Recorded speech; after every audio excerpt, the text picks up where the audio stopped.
authorities on Friday officially devalued the local currency, the ZiG, to trade at 24 ZiG per $1. This has affected several sectors, workers included. In the following report, Tafaras Wachiwe looks at the complications that have arisen amid calls for a salary raise. Week for most workers in Zimbabwe. And this is coming at a time when the ZiG has been devalued and suffered heavy blows on the parallel market. The move by central bank on Friday to mop up excess liquidity could stabilize the currency. But for the workers, the damage in the short term has already been done. Could this be the time for employees to consider a raise for workers earning in ZiG? Like half ZiG, half or 3/4 US, so that they can really survive according to the situation. These voices represent the plight of many. While government is working on trying to stabilize the ZiG, workers' earnings have already been eroded significantly. But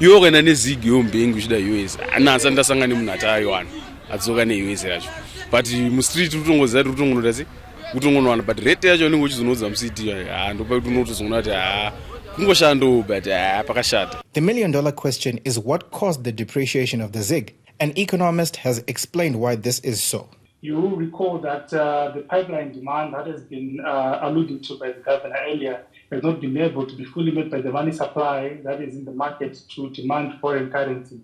And there are other factors beyond the money supply that has probably caused inflation, such as reduced commodity prices, which has reduced our ability to meet the pipeline demand, as well as the drought that we've experienced as a country. To the workers' disadvantage, retailers have put up measures to guard against losses. Those in formal sector have raised prices in ZiG. Some retailers have different prices for different currencies, indirectly adopting the black market rate. What can be done to protect the ZiG? Confederation of Zimbabwe Retailers President Denford Mutashu explained the situation. What we simply need to do is to liberalize, let it float, but it also requires a lot of support through the reserves, to build our reserves, because liberalization can surely be supported by huge stocks of reserves. So what is the position of employers regarding the plea by workers for a raise? And how has business in general been affected? Confederations of Zimbabwe Industries chief economist tries to break it down. So unfortunately, it's a very difficult situation. We put our applications in, and I have to say that we do get periodic allocations. And so the challenge is that we end up running below capacity because we're not getting enough forex from the official system, and therefore we don't take advantage of the potential market that's there. Reality is the workers have a genuine case. Employers too have put forward their case. They have since responded to the issue of some players sabotaging the economy. Whenever there is a parallel market, arbitrage does come into it. And when you see arbitrage coming into it, you also attract the criminal element. So everybody has a stake in floating the rate so that the criminal element is also weeded out. Unfortunately, you'll end up with a percentage, maybe 20% of people who are criminals, but 80% of people are legitimate, but they all have to suffer. At some stage, the employers and the employees must find each other, regardless of challenges being faced. We need to appreciate that the relationship between an employer and an employee is a commercial relationship. The employee is in the business of providing a service to the employer and naturally expects a fair return for the services rendered. At the same time, employers are expecting that the service of the employee translates into profit, not just profit, but also sustainability of the business. Now, the feasibility of salary increments or salary increases it's a technical conversation which we need to approach from a perspective of parameters. Unfortunately, the majority of people would want to talk about salaries from an emotional perspective. So feasibility speaks to capacity, capability. And so that means, firstly, employers need to set parameters, set ratios. What sort of revenues are they expecting? What sort of profitability are they expecting?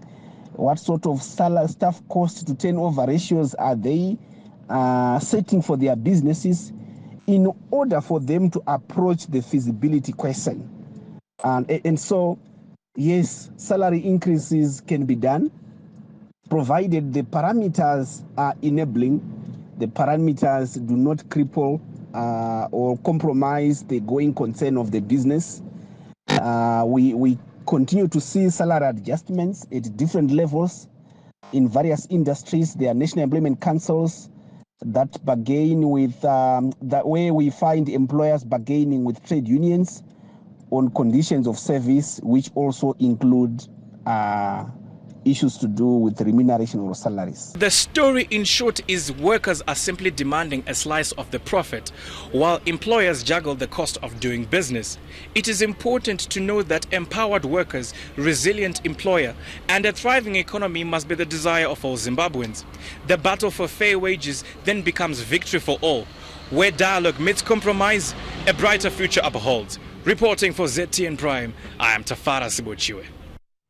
Now, this is obviously affecting a lot of Zimbabweans. The fluctuation of the ZiG and its devaluation is affecting a lot of people. Like we mentioned earlier on, that there's lots of different moods out there in the communities because everyone's experiencing different things depending on where they work, if you're the employer or if you're the employee. What are you guys thinking about this? I'm affected. Friday, the ZiG went waka waka indeed. It actually, I don't know where it went, but it was a bad situation. And it reminded us of the fellow comrade, the fallen hero, RTGS. Wow. And the bone knot. Yeah. Yeah, that's the reality on the street right now, you know. And I think authorities need to act quickly. They tried to do so, I think, on Friday.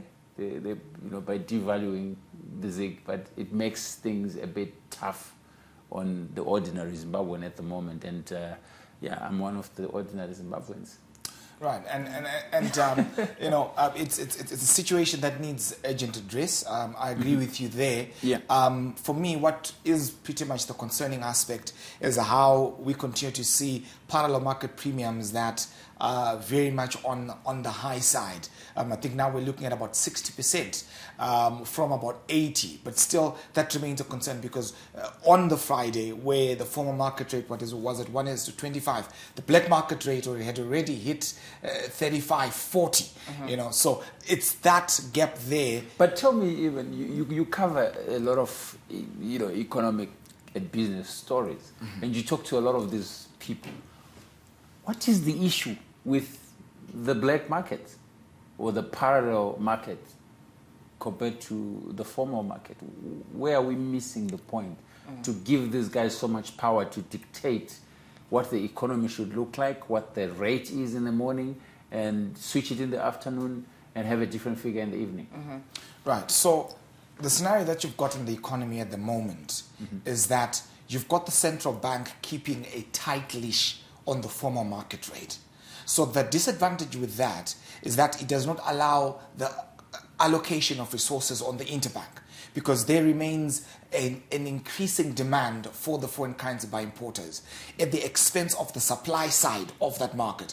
In simple terms, you will have more people demanding foreign currency than you would have those that are willing to dispose of their foreign currency for their activities. All right. So what's been happening is that central bank has been injecting money on the supply side while keeping a tight leash on the formal market rate. So what that does is that it affects the market allocation of resources in terms of supply and demand, and keeps that parallel market gap between the value of the ZiG of the US dollar on the formal market vis-a-vis of course. But hold on. I hear your explanation. Yes. Very economically sound. Okay. And very bookishly sound.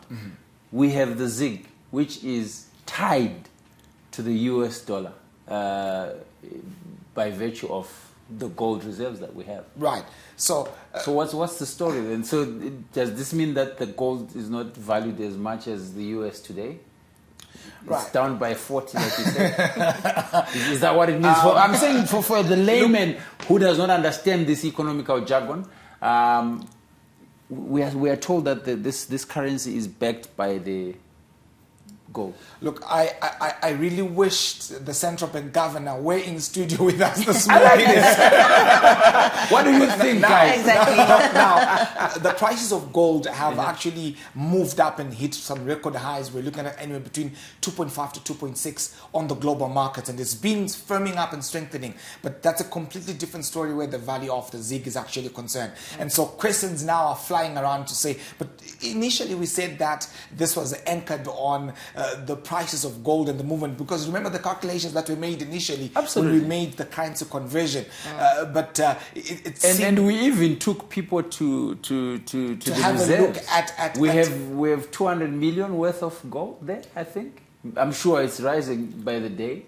There's a lot of gold mining that's going on in the country. Is this speaking to the fact that we still have leakages of this gold out of the country without formally exporting it? Right. Just before we conclude this particular segment, I would still stand by the position that says Zimbabwe has limited reserves to actually support its own currency. A good example is South Africa, whose reserves, foreign currency reserves, hover between $55 billion to $60 billion. And so, as and when there are some shocks, the South African Reserve Bank is able to step into the matrix. At the value of reserves that Zimbabwe currently has, it's pretty much insignificant for the central bank to play in and actually bring some stability where the domestic currency is concerned. Pretty much different from the position that the new central bank governor took when they introduced Zimbabwe's new currency. I love the fact that we have our currency now, and definitely the answer to all these questions, which is not so popular in Zimbabwe at the moment, is that we have to go monocurrency. And we do away with these multi-international currencies, yeah? Fact of the matter is, I think these guys at RBZ, at Treasury, they're doing quite a good job. But we seem to be losing it somewhere, somehow. I don't know what it is, what leash we need to put out in the market. Because if you look at it, they reacted by coming through and changing a policy real quick. And that policy is the devaluation, of course. But now, where do we go from here? That will be the question, I guess. You tell us your thoughts on social media. Konapo, ipapo, ba ZTN Prime, DSTV channel 294, the place to be.